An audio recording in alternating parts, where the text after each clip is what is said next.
Muhammedun Rasulullah.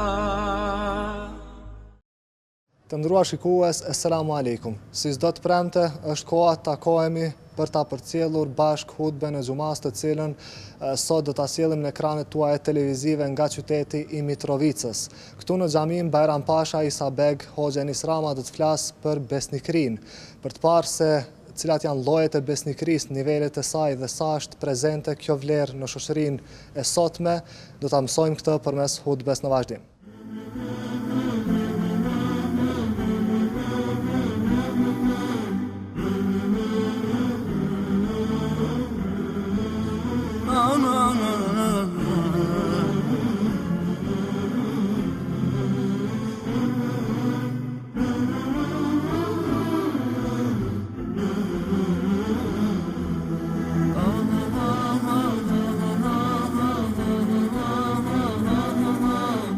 Muhammedun Rasulullah.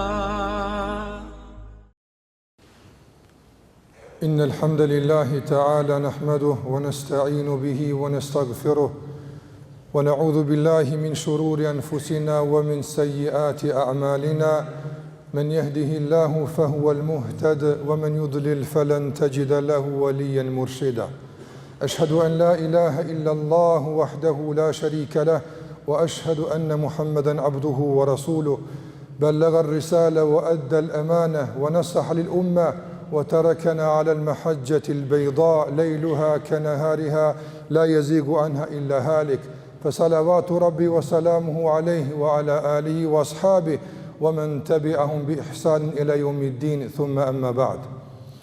Allahu xhalla xhelalu falenderojmë dhe vetëm për t'i ndihmë dhe falje kërkojmë. Dëshmoj se nuk meriton të adhurohet me të drejtë askush pas Allahut, i cili është një dhe i vetëm. Dhe dëshmoj se Muhamedi sallallahu alaihi wasallam është rob dhe i dërguar i tij. Të nderuar vëllezër, padyshim se Allahu xhalla xhelaluhu përmes udhëzimeve dhe mësimeve të shumta, qoftë në Kur'an apo përmes Muhamedit sallallahu alaihi wasallam, na ka mësuar për shumë gjëra të rëndësishme dhe na ka porositur që të stolisemi me vlera të rëndësishme të cilat na formojnë si njerëz.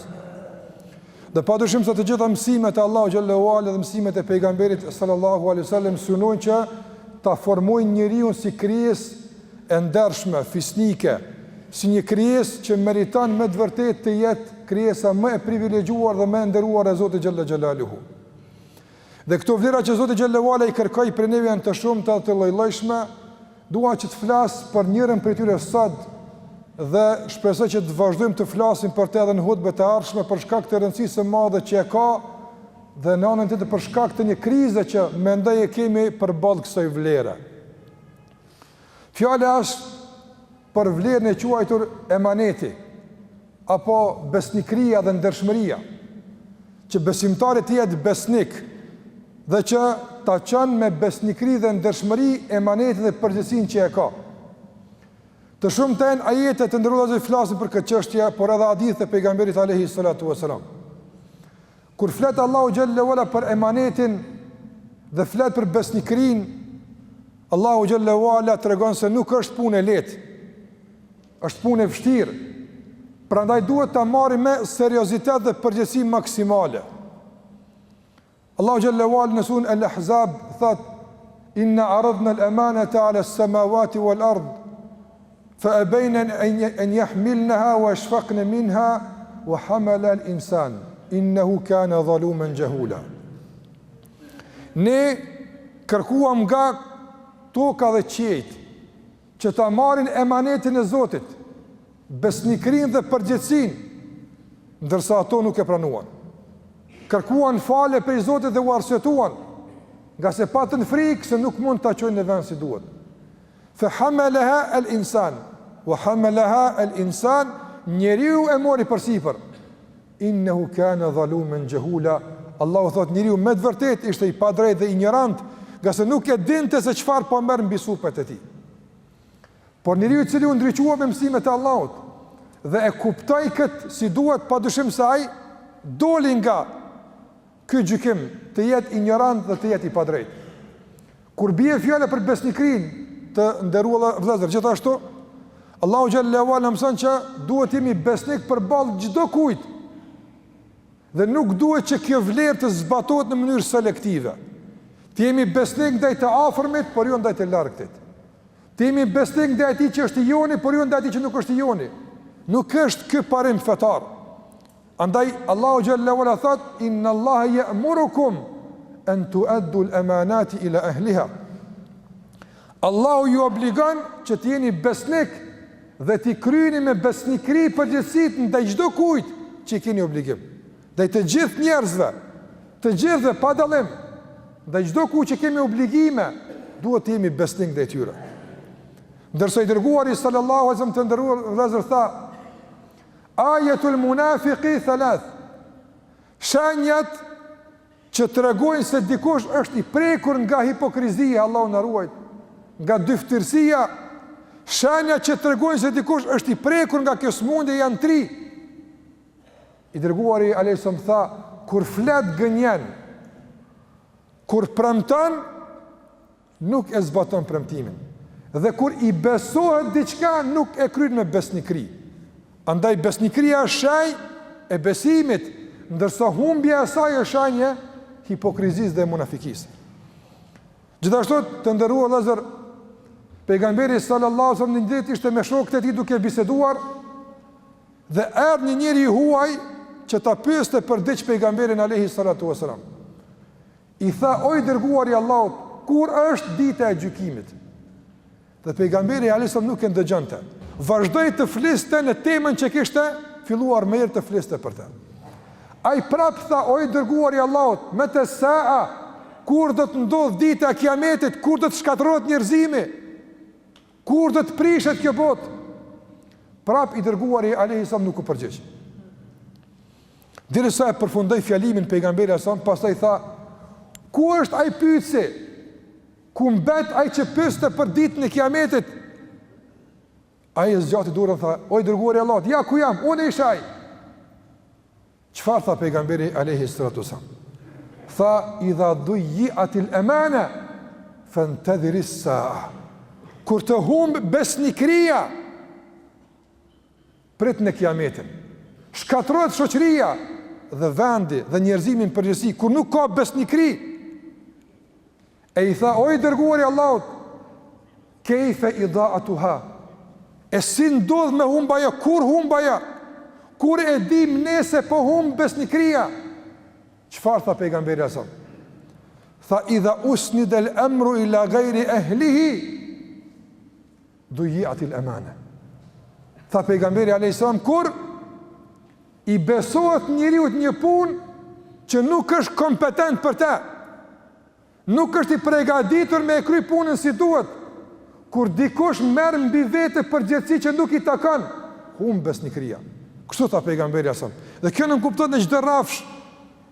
Kur njerëzit jo kompetent, jo të kualifikuar, jo në bazë të cilësive të cilësive, këta njerëz marrin poste të caktuara për të kiametin. Prandaj kjo është humbja e amanetit. Dhe kështu tha pejgamberi sallallahu alaihi wasallam. Prandaj të nderuar gjitha këtu porosi, këto hadithe, këto ajete në japën me kuptu se besimtari duhet të jetë besnik dhe duhet të zbaton me përpikri përgjithësit, nga se përndryshe kontestohet edhe besimi i tij, kontestohet sinqeriteti i tij, madje rrezikon që të preket nga virusi i hipokrizisë dhe i dyftërsisë, Allahu na ruaj. E çfarë nën kupton realisht besnikëria dhe llojet e saj? Do të flas diç për këtë pjesën e dytë të hutbës, por sikur se thash, gjithsesi do duhemi që të vazhdojmë me këtë temë në hutbën e ardhshme, andalus Allahu në mënduar që të na bën besnik dhe të përgjithshëm, dhe të na bën nga ata që me ndershmëri dhe përgjegjësi i kryejnë emanetet që i kanë për mbi supët e tyre. Allah na i fal mëkatet tona dhe na udhëzot Allahu në rrugën e drejtë. Andaj kërkoni falje nga Allah, nga se Allah është falës dhe është mëshirues. Aqulu qawli hadha wastaghfirullaha li wa lakum fastaghfiruhu innahu huwal ghafurur rahim.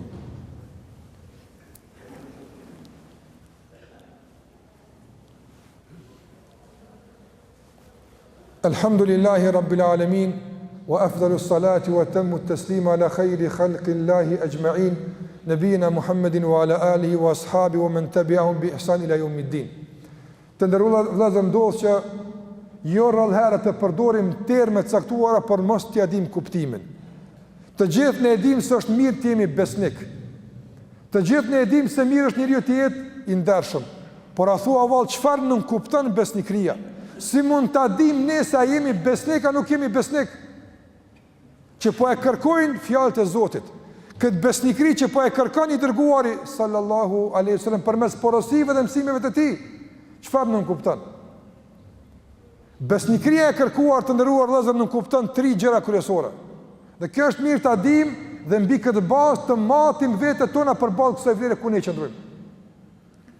E para është besnikëria që kërkohet është ruajtja e raporteve dhe ruajtja e lidhjeve dhe e marrëdhënieve me të tjerët në mënyrën më të mirë. Besimtari është besnik, do të thotë i ruan raportet me të tjerët. Besnikëria e tij e ka mësuar që t'i ruan raport me prindrit. Besnikëria e tij e ka mësuar t'i ruan raport me forefisin, me shoqërinë dhe me njerëzin përgjithësi. E para së gjithash, besnikëria e tij e ka mësuar që t'i ruan raportet me Allahun xhalla xhelaluhu. Prandaj ruajtja e raporteve me ata që ke lidhje me ta dhe lidhesh me ta në baza të caktuara është besnikëri. Nuk i shkput raportet besimtarin nga ana e tij derisa palat e tij nuk i shkput. I rrin besnik raporteve, i rrin besnik lidhjeve dhe marrëdhënieve me të tjerët, nuk ja kthen shpirtin askujt. Kjo është një kuptim i besnikërisë. Kuptimi i dytë i besnikërisë të nderuar vëllezër është që obligimet dhe detyrat që i ka ndaj të tjerëve t'i kryen me përgjegjësi dhe si duhet. Andaj besnikëria jonë kupton që obligimet që i kemi ndaj Zotit me i kry, obligimet që i kemi ndaj familjes me i kry, obligimet që i kemi ndaj shoqërisë me i kry, ndaj vendit, ndaj njerëzimit në përgjithësi, e kërkon kjo besnikëri. Dhe e treta, të nderuar vëllezër, nga kuptimi i drejtë i besnikërisë është që krahas ruajtjes së raporteve dhe krahas zbatimit të detyrave dhe obligimeve, atë përgjegjësi dhe atë emanet që kemi marrë mbi supet tona ta kryejmë si është më së miri dhe jo shkallë shka. Nëse dikush ta ka besuar një punë me e krye si është më së miri, jo shkallë shka. Nga se është në kundërshtim me besnikrin, me kry një punë shkallë shka dhe mos me kry si është më së miri. Andaj kur themi se Islami e kërkon besnikrin, dhe kur themi se Allahu xhallahu ala porosi që t'jemi besnik, nën kuptojnë këto 3 gjëra. Dhe sa do që mungojmë nga njëra për tyne, kemi munguar nga realizimi i kësaj vlere madhore që është besnikria. Ndërsa kjo ka llojet e veta, si t'jemi besnik me Allahun, si t'jemi besnik ndaj familjes, si t'jemi besnik ndaj vendit dhe shoqërisë, si t'jemi besnik ndaj njerëzimit e shumë të tjera, padyshim se do të flasim në hutbet e ardhshme. Por më lejoni që para se të zbres nga ky vend, të përcjellë edhe një mesazh të rëndësishëm të kësaj besnikërie të nderuar vëllezër. Dhe të ndërlidhemi me një çështje që është mendoj unë shumë e rëndësishme. Përmendëm se besnikëria dhe besimtari është besnik në raporte me të tjerët. Është falendërues, është mirënjohës dhe mundohet që gjithmonë atyre të cilët kanë qenë pranë tij ose i kanë ndihmuar ose çfarë do i forme e kanë përkrahur, të jetë besnik ndaj kësaj mirësie dhe kësaj përkrahje, andaj t'i mban lidhjet.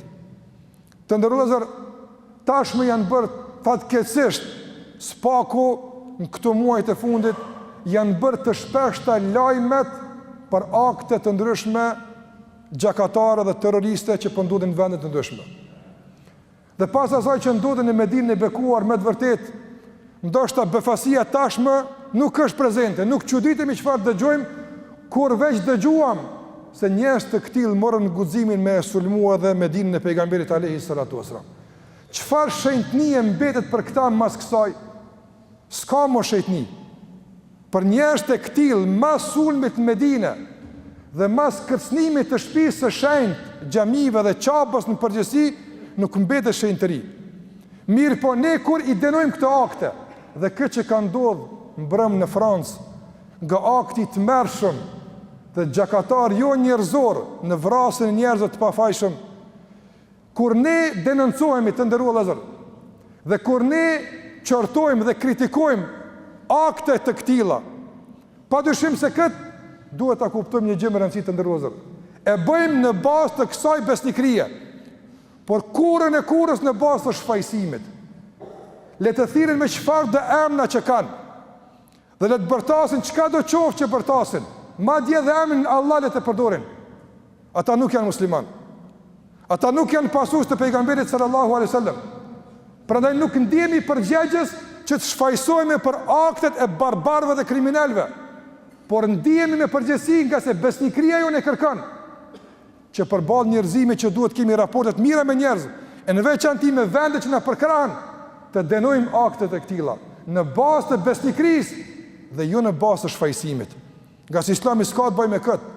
Dhe nuk kemi nevojë të arsyetojmë as shfaqsohemi nga se nuk ndihemi fajtor aso një grimc për çka do që dikush bën në emër të Islamit, nga se mund ta keqpërdor kushdo emër në Islamit. Por Islami është larg prej tyre. Andaj them që ne si besimtar nuk duhet të ndihemi kurrë ngusht, as nuk duhet të ndihemi kurrë fajtor për akte të këtilla. Nga se na mjafton pejgamberi sallallahu alajhi wasallam, na mjafton biografia e tij, na mjafton fjala e tij si përgjigje për të gjitha ato që mund të thuan se dikush a mund të bën këto vepra në emër të Islamit. Nuk i ka bërë pejgamberi sallallahu alajhi wasallam në luftë i sulmuar disa herë në Medinë, nuk ka bërë çfarë këta bëjnë në paqe. Andaj si mund të thirrë në emër të tij? Ne i dënojmë këto akte dhe lutim Allahun xhallahu ala që kriminalet e këtij dhe kushdo qofshin dhe kudo qofshin dhe mbi çdo që bëjnë krime të këtilla, Zoti xhallahu ala ti shfarros nga faqja e dheut. Dhe të na ruan nga sherrri i tij. Dhe sa më larg ideologjia e tyre dhe veprat e tyre prej neve dhe vendit ton. Allahu na ruaj nga çdo i tillë i cili ban qëllime kaq të errta dhe qëllime kaq të zeza për njerëzit, i cili padyshim synon që t'i fut njerëzit në konflikt që të humb siguria, të humb paqja. Por unë shpresoj që njerëz të mençur e kësaj bote nuk do të lejojnë që matrapaz dhe mendjelet, por dhe profiter të ndryshëm që përfitojnë nga raste të këtilla, nuk do të lejojnë që ata të realizojnë qëllimet e tyre. Allahu na bëf bashkë përballë këtyre krizave dhe të gjitha krizave tjera, dhe Allahu na mundësof që me sjelljen tonë, me edukatën tonë, me moralin tonë, me porositë tona të Allahu xhallahu ala të pejgamberit alayhi salatu wasallam të dëshmojmë vazhdimisht besnikrinë tonë, sinqeritetin tonë, ndershmërinë tonë dhe gjitha ato që na mësoi për to Allahu xhallahu ala dhe pejgamberi alayhi salatu wasallam. Allahu na ruaj nga keqbërësit dhe nga njerëz të ligë. Dhe sikur që vazhdimisht jemi lutur dhe vazhdimisht vazhdojmë të lutemi që Allahu xhallahu ala këtë vend dhe këtë popull ta ruan nga çdo e keqe. Kushdo që këtij vendi o Zoti i Madh ja don të keqen. O Allah, kushdo që këtij populli nuk ja don të mirën, na ruaj nga e keqja dhe nga ligësia e tij.